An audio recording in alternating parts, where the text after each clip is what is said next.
qui entriamo in un livello di promozione importante. Si pensi che la nostra proiezione al 10° anno ci dice che passeremo da 200.000 presenze turistiche all'anno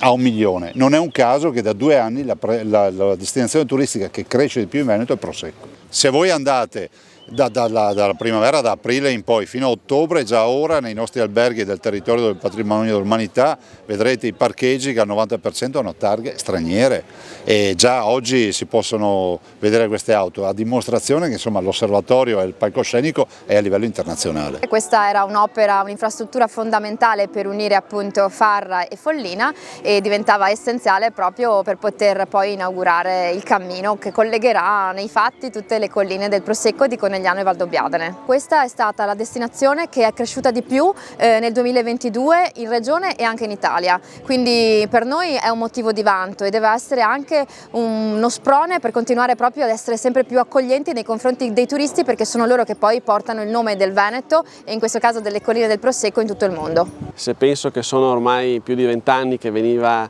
richiesto ed era atteso dai moltissimi escursionisti e amanti di questo territorio il ponte, oggi finalmente andiamo a inaugurarlo, una bella manifestazione, una bella giornata, perché questo ponte unisce non solo Farra e Follina, i 2 comuni, ma soprattutto il quartiere del Piave con la Vallata, ed è pronto ad accogliere tutti i turisti che andranno a percorrere il cammino dell'UNESCO che passerà proprio di qui. Un'opera importante e tanto attesa che avevamo promesso ai nostri concittadini nel nostro programma elettorale, ma che non saremmo mai riusciti a realizzarla così bella, così importante,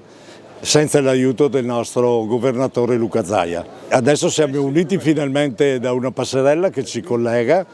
e questo sul sentiero UNESCO porterà sicuramente